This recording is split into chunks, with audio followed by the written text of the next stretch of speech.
नमस्कार मंडळी, जय श्री कृष्ण, राधे राधे. मंडळी, तुम्हाला जर माझी ही माहिती आवडली असेल तर माझ्या चॅनलला लाईक आणि सबस्क्राईब करायला विसरू नका. धोंड्याचा महिना सुरू झालेला आहे. धोंड्याचा महिना दर 3 वर्षांनी का येतो? धोंड्याचा महिना, ज्याला आपण अधिक महिना, धोंड्याचा महिना हा दर 3 वर्षांनी अंदाजे 32 ते 33 महिन्यांनी येण्यामागचे एक अतिशय रंजक वैज्ञानिक आणि खगोलशास्त्रीय कारण आहे. धोंड्याचा महिना दर 3 वर्षांनी का येतो हे समजून घेण्यासाठी आपल्याला सूर्यवर्ष आणि चंद्रवर्ष यातील फरक समजून घ्यावा लागेल. सूर्यवर्ष पृथ्वीला सूर्याभोवती एक फेरी पूर्ण करण्यासाठी लागणारा वेळ म्हणजे सूर्यवर्ष. हे वर्ष 365 दिवस 5 तास 48 मिनिटे आणि 46 सेकंद, अंदाजे 365 दिवस आणि 6 तास या काळाचे असते. चंद्रवर्ष पंचांगानुसार एका अमावास्यापासून दुसऱ्या अमावास्येपर्यंतचा काळ एक चंद्रमास अंदाजे 29.5 दिवसाचा असतो. असे 12 महिने मिळून एक चंद्रवर्ष बनते. हे वर्ष 354 दिवस 8 तास 48 मिनिटे आणि 36 सेकंद, अंदाजे 354 दिवस या काळाचा असतो. मग फरक कुठे पडतो? जर तुम्ही दोन्ही वर्षाच्या दिवसाची वजाबाकी केली तर 365 दिवस सूर्यवर्ष आणि 354 दिवस चंद्रवर्ष बरोबर 11 दिवस. म्हणजे चंद्रवर्ष हे सूर्यवर्षापेक्षा दरवर्षी 11 दिवसांनी लहान असतो. पहिल्या वर्षी 11 दिवसाचा फरक पडतो. दुसऱ्या वर्षी 22 दिवसाचा फरक पडतो.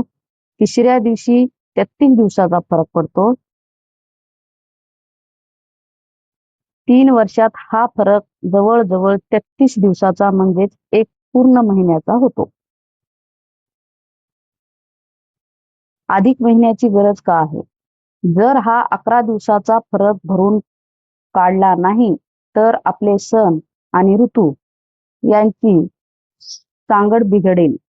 जसे की आज जी दिवाळी ऑक्टोबर-नोव्हेंबर मध्ये हिवाळ्यात येते, ती काही वर्षांनी उन्हाळ्यात किंवा पावसाळ्यात येऊ शकते. जसे कॅलेंडरमध्ये सण दरवर्षी मागे जातात, म्हणून ऋतू आणि सणाचा हा ताळमेळ कायम राखण्यासाठी हिंदू पंचांगात दर 32 महिने 16 दिवस आणि 4 घटकांनी एक वाढीव महिना जोडला जातो. याच वाढीव महिन्याला आपण अधिक महिना किंवा धोंड्याचा महिना असे म्हणतो. हा महिना अपवित्र आहे असा जो काही लोकांचा समज असतो तो निव्वळ गैरसमज आहे. या महिन्याला मलमास, मळलेला किंवा अधिकचा महिना म्हटल्यामुळे कदाचित हा संभ्रम निर्माण झाला असावा. पण आध्यात्मिक दृष्ट्या या महिन्याचे महत्त्व खूप मोठे आहे. हा महिना पवित्र का मानला जातो? ही पौराणिक कथेनुसार प्रत्येक महिन्याचा कोणीतरी एक देवता असतो, परंतु अधिक महिन्याचा कोणी देवता स्वामी नव्हता, म्हणून त्याला मलमास म्हटले गेले आणि लोक त्याला अशुभ मानू लागले. तेव्हा हा महिना भगवान विष्णूकडे गेला.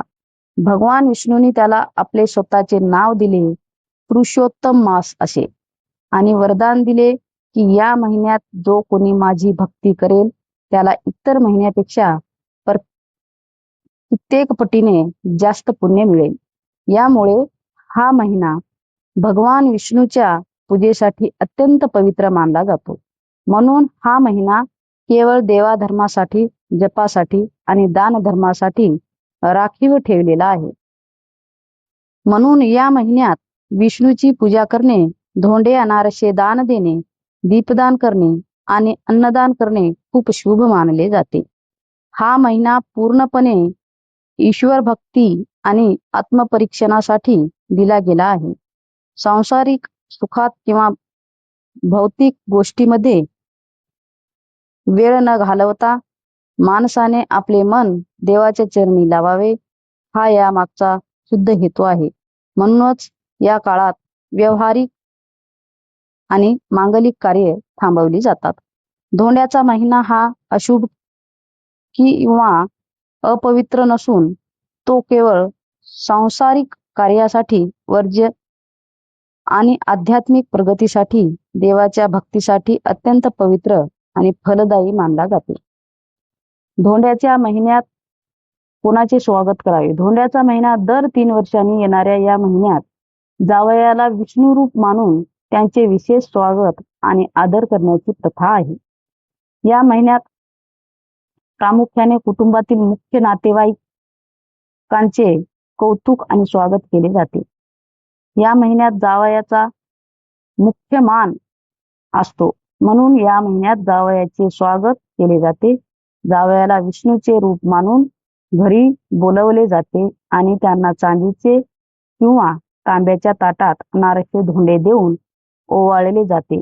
तसेच कपडे, सोन्याचे दागिने, आपल्या ऐपतीप्रमाणे त्यांना पहिला मान दिला जातो आणि आपल्या जावयासोबत आपल्या लाडक्या मुलीचेही तितक्याच कौतुकाने स्वागत व मानपान केला जातो. तिलाही जावयासोबत नवीन साडी आणि वाण दिले जाते.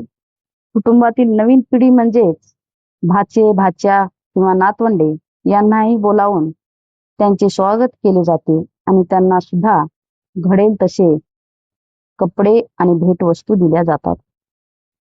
हा महिना भक्ती, दान, धर्म आणि जावयाच्या आदरातिथीसाठी असतो.